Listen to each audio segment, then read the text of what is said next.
Hello and welcome everybody. मैं हूं आपकी होस्ट और आपकी दोस्त अंकिता भार्गव और आपका स्वागत करती हूं इस खास शो में जिसका नाम है Amil health care, helping in good health for diabetics. आज भारत में ब्लड शुगर की प्रॉब्लम जिस रफ्तार से बढ़ रही है, उससे कई गुना ज्यादा रफ्तार से इसकी रोकथाम के लिए प्रयास कर रही है एक जानी मानी कंपनी Amil health care and research centre. Blood sugar के खिलाफ अपने अभियान में एमिल हेल्थ केयर को साथ मिला है प्रसिद्ध सरकारी संस्था CSIR की रिसर्च का। Amil health care and research centre की पूरी टीम डॉक्टर नितिका कोहली के गाइडेंस में लगातार शुगर के पेशेंट्स की हेल्प के लिए तत्पर है। डॉक्टर नितिका कोहली का एक ही उद्देश्य है, ब्लड शुगर के खिलाफ लोगों को जागरूक करना। और आज हमारे साथ स्टूडियो में मौजूद हैं डॉक्टर नितिका कोहली। तो चलिए मिलकर उनका स्वागत करते हैं। Doctor Nitika, welcome to our show. Thank you Ankita. दोस्तों, इस एपिसोड में हम चर्चा करने वाले हैं कि ब्लड शुगर लेवल्स में जो फ्लक्चुएशंस पाए जाते हैं वो क्यों होते हैं, कैसे होते हैं और किस तरह से उन्हें कंट्रोल किया जा सकता है। अगर आपको मधुमेह की बीमारी है और आप भी अपने ब्लड शुगर फ्लक्चुएशन को कंट्रोल करना चाहते हैं तो ये मौका खास आपके लिए है। फोन उठाइए, नंबर घुमाइए और बात कीजिए डॉक्टर नितिका कोहली से। चलिए इसी के साथ शुरू करते हैं एक और exciting brand new episode. Doctor Nitika, जब हम बात करते हैं फ्लक्चुएशंस के बारे में तो ये किस तरह की फ्लक्चुएशंस हैं? देखिए, जब हम शुगर पेशेंट की बात कर रहे हैं तो अक्सर मैं देखती हूँ कि फ्लक्चुएशन से पेशेंट डील कर रहे होते हैं और कई बार उनको अंदाज़ा नहीं होता कि ये कितनी नुकसानदायक हो सकती है। जी। तो जब हम बात करते हैं उतार चढ़ाव की, तो हाई ब्लड शुगर से तो कहानी स्टार्ट होती है, लोगों को पता चलता है, डायग्नोज होता है कि शुगर की प्रॉब्लम शुरू हो रही है। बट देखा जाता है अक्सर बहुत से कारण हैं जिनकी वजह से उनकी शुगर या तो बहुत ही बढ़ जाती है या एकदम लो हो जाती है, जिसको हाइपोग्लाइसीमिया कहा जाता है। तो ऐसा यूजुअली होता है उनके खान पान की वजह से, कई बार उनकी किसी मेडिसिन की वजह से कि वो क्या मेडिसिन ले रहे हैं, या वो किसी और बीमारी की कोई मेडिसिन ले रहे हैं जो कि उनके ब्लड शुगर लेवल्स को इफ़ेक्ट करती हैं। नींद पूरी ना होने के कारण शुगर बढ़ती या घटती है। और साथ ही साथ ऐसा देखने को मिलता है कि अगर फिजिकली इनएक्टिव है पेशेंट तो भी ऐसा देखते हैं कि या तो ब्लड शुगर मेडिसिन लेने के बाद भी बढ़ी ही हुई है, या अगर फिजिकली बहुत ज़्यादा एक्टिव हो गए हैं और मेडिसिन सेम डोजेज में लिए जा रहे हैं तो शुगर लो होने लग गई है। तो ऐसे अक्सर देखने को मिलता है कि फ्लक्चुएशंस हो रही होती हैं, जिसको पेशेंट अगर नज़रअंदाज करते हैं तो उनके बॉडी में जितने भी सिस्टम्स हैं उन पे बहुत ही एडवर्स इफेक्ट आने लगता है। वेल डॉक्टर, आप जानती हैं कि बहुत सारे लोग हैं जो आपसे बात करना चाहते हैं। हमें मेल्स भी आते हैं कि प्लीज़ ज़्यादा से ज़्यादा कॉल्स दिया करें, तो इसी के साथ पहला कॉल लेते हैं। जी, हेलो। हेलो, नमस्कार, एमिल हेल्थ केयर में आपका स्वागत है। Thank you. जी, आपका नाम और आप किस शहर से बात कर रहे हैं? मेरा नाम राजीव शेट्टी है। जी। जी, मैं कोडगू से बात कर रहा हूँ। नमस्कार राजीव जी। हेलो। हाँ जी, कैसे हैं आप? ठीक हूँ। हाँ जी, बताइए क्या जानना चाहते हैं? मुझे 4 साल से शुगर है करीब। हाँ जी। और मैं ज़्यादातर टेस्ट वगैरह में बिलीव करता नहीं हूँ, बट फिर भी मैंने एक बार टेस्ट कराया था तो मुझे 160 के आसपास शुगर मालूम पड़ा। अच्छा। तो इस प्रॉब्लम की वजह से मुझे रात में 4-5 बार टॉयलेट के लिए जाना पड़ता है और दिन में भी काफ़ी बार टॉयलेट जाना पड़ता है। जी। क्या कुछ है जिससे इन चीज़ों से छुटकारा मिल सकते हैं? जी, पर मैं आपको ये बताना चाहूँगी कि जिन सिम्टम से, जिन परेशानियों से आप छुटकारा चाहते हैं, उसके लिए सबसे पहले पता होना बहुत ज़रूरी है कि आपके शरीर में एक्चुअली हो क्या रहा है, ब्लड शुगर किस लेवल पे है। अगर आपकी शुगर घट रही है दवाइयाँ लेने से, या बढ़ रही है, या कितनी बढ़ रही है, क्या डेंजर लेवल है जो टच कर रहे हैं आप, वो आपको ऐसे अंदाजे से नहीं पता लगेगा। और साथ ही साथ ये सिम्टम्स की जो आप बात कर रहे हैं, देखिए जो हम अपने आयुर्वेदिक दवाइयों की जब बात करते हैं तो सबसे पहले ये जो सिम्टम्स हैं इन्हीं में आराम आना शुरू होता है। ओके। है ना, आपको तभी उसी में ही फर्क लगेगा। लाइक 15 से 20 दिन के बाद अगर आपको लगता है कि जैसे आपके साथ परेशानी है कि आपको वॉशरूम बार बार जाना पड़ता है, टॉयलेट की टेंडेंसी है बार बार, तो आपकी अगर ब्लड शुगर कंट्रोल होती है तो बॉडी जो अपने आप से एफर्ट कर रही है यूरिन के द्वारा उस शुगर को एक्सक्रीट करने की, वो दवाई जो है ये काम करेगी, तो आपके अपने आप ही ये सिम्टम कम होने लगेंगे। ओह, ओके, दैट्स गुड। तो बाकी मैंडेटरी टेस्ट जो आपको मैं बता रही हूँ, 3 महीने की एवरेज शुगर, साथ ही एक लिवर पे LFT होता है, लिवर पे क्या इफेक्ट आ रहा है, किडनी का टेस्ट होता है KFT, अगर वो भी कराएंगे तो आपको पता रहेगा कि एक्चुअली में हो क्या रहा है, जिससे आपको ट्रीटमेंट करना ईजी रहेगा और आपके सिम्टम्स भी जल्दी रिमूव हो जाएंगे। Okay okay okay. जी, thank you, thanks for calling. Welcome. Thank you so much for calling us. Bye. दोस्तों, अगर आपको भी मधुमेह की बीमारी है और आपके दिमाग में बहुत सारे सवाल हैं, बहुत सारा कंफ्यूजन है, तो ये प्लेटफॉर्म, ये शो खास आपके लिए है। हमें कॉल कीजिए, डॉक्टर नितिका से बात कीजिए। आप चाहें तो ये एपिसोड दोबारा देख सकते हैं, इंटरनेट पे देख सकते हैं, या फिर इसका रिपीट टेलीकास्ट देख सकते हैं। पर आई सजेस्ट अभी फ़ोन कीजिए और डायरेक्टली अपने सवाल डॉक्टर नितिका से पूछिए। डॉक्टर नितिका, हमारे साथ हैं डॉक्टर भारती, जिनसे हम एक बहुत ही अहम सवाल करना चाहते हैं, तो लेट्स मीट हर। जी, एमिल हेल्थ केयर में आपका स्वागत है doctor Bharti. Thank you Ankita ji, thank you doctor Nitika.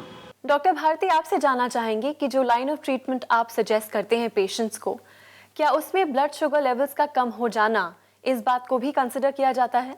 जी हाँ अंकिता जी, लो ब्लड शुगर का ध्यान रखना ब्लड शुगर के पेशेंट्स के ट्रीटमेंट के दौरान बहुत ज़रूरी है, क्योंकि लो ब्लड शुगर एक्चुअली में हाई ब्लड शुगर से भी ज़्यादा खतरनाक या डेंजरस हो सकती है। लेकिन बहुत अच्छी बात यह है कि जो लोग हमसे ट्रीटमेंट ले रहे हैं और केवल हमारी ही दवाइयाँ ले रहे हैं, उनको लो ब्लड शुगर होगा ही नहीं, क्योंकि हम जो दवाइयाँ दे रहे हैं वो बढ़ी हुई शुगर को कम करके नॉर्मल तक तो लाती है, लेकिन नॉर्मल से लो नहीं होने देती। पर एक सावधानी की बहुत ज़रूरत है, जो लोग दूसरी दवाइयाँ लेते हुए हमारी दवाइयाँ शुरू करते हैं, उन्हें एकदम से दूसरी दवाइयाँ नहीं छोड़नी होती हैं। तब ऐसे में अगर हमारी दवाई वो लेना शुरू करते हैं तो उन दूसरी दवाइयों की वजह से ब्लड शुगर लो जा सकती है। इसलिए हम बताते हैं कि हमारी दवा शुरू करते ही फ़ौरन ब्लड शुगर मॉनिटर शुरू करना चाहिए और धीरे धीरे दूसरी दवाइयों की मात्रा कम करते रहनी चाहिए। Thank you so much doctor Bharti, thank you. Thank you Ankita ji, thank you doctor Nitika.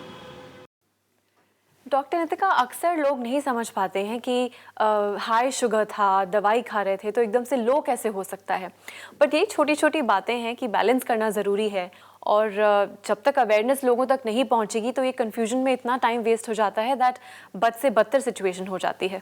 बिल्कुल अंकिता, और यहाँ पे ध्यान देने की बात है कि पेशेंट को ये समझना बहुत ज़रूरी है कि लो ब्लड शुगर जो है वो ज़्यादा नुकसानदायक है जी। वो ज़्यादा खतरनाक साबित हो मैं सकती है। एग्जैक्टली आपसे ये पूछना चाहती थी कि ब्लड शुगर का लो हो जाना या ब्लड शुगर का हाई हो जाना, इसमें से ज़्यादा क्या घातक है, इस सवाल पे आएंगे, पर उसके पहले एक फ़ोन कॉल ले लेते हैं। जी, hello. Hello. Emil health care में आपका स्वागत है जी। आपका नाम और आप किस शहर से बात कर रहे हैं? मैम, मेरा नाम शशिकांत जादव है। मैं रत्नागिरी, महाराष्ट्र से बात कर रहा हूँ। नमस्कार शशिकांत जी। नमस्कार मैम। हाँ जी, कैसे हैं आप? ठीक हूँ मैम। हाँ जी, बताइए। मैम, मुझे 3 साल से डायबिटीज का प्रॉब्लम है। हाँ जी। मैं रेगुलर दवाइयाँ ले रहा हूँ, तो दवाई लेते समय मैं लेता हूँ तो मेरा शुगर नॉर्मल रहता है, लेकिन कभी कभी वो बढ़ जाता है। तो मुझे समझ में नहीं आ रहा है कि ऐसे फ्लक्चुएट क्यों हो रहा है, कम ज्यादा क्यों हो रहा है।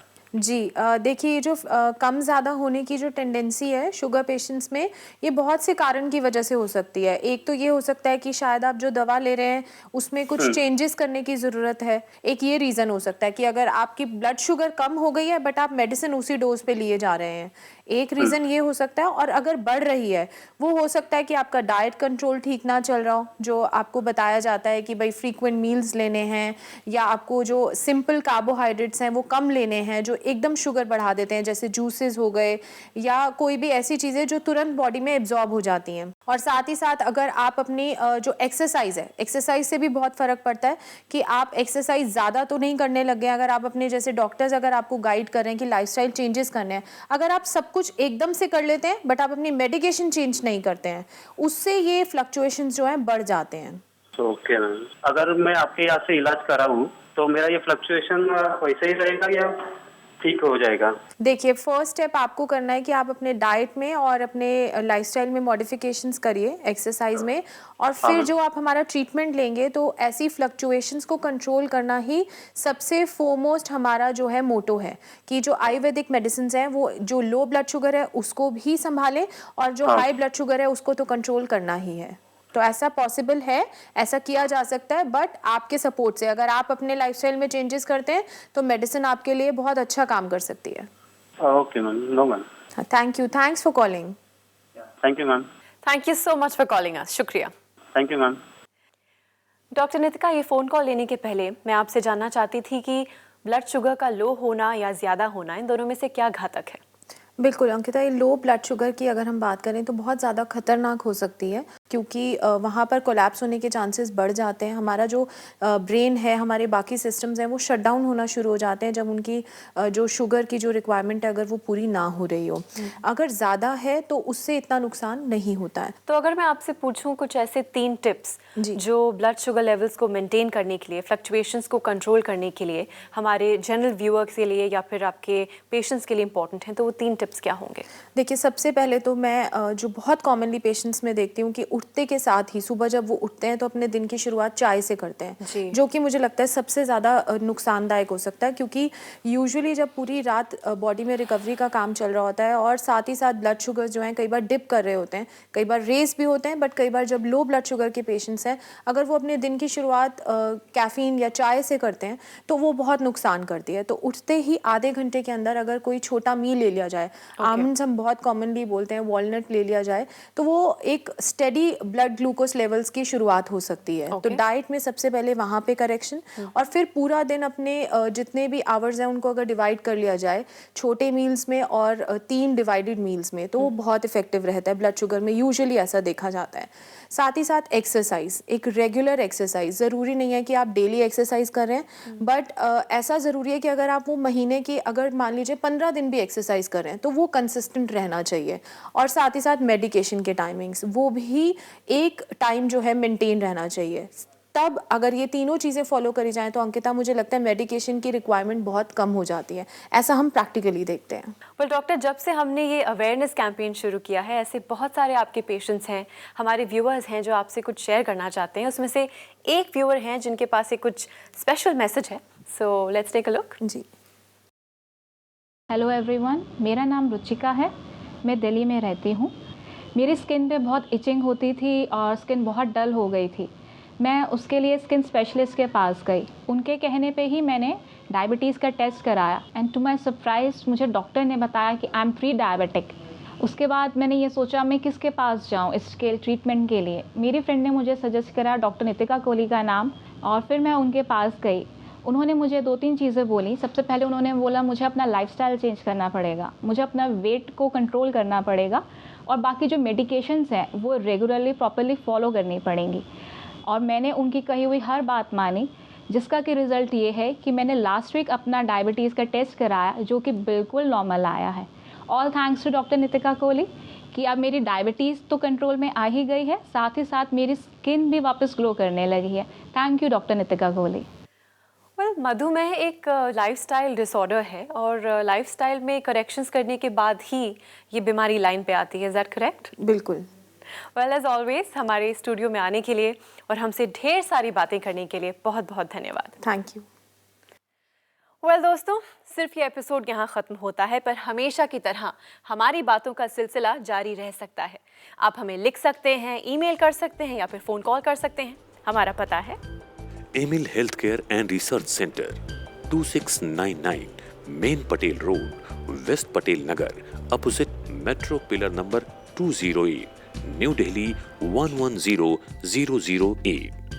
हमारे फोन नंबर्स हैं 0786-300-3434, 0786-190-3434 और 0786-290-3434। हमारी ईमेल आईडी है diabetes@emilhealthcare.com। हमारी वेबसाइट है www.emilhealthcare.com। दोस्तों, हर बीमारी की जड़ है stress.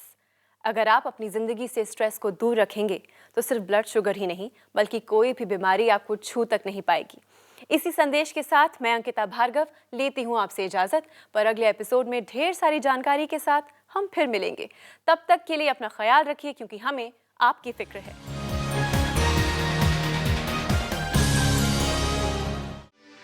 For more videos, subscribe to our channel, Care World.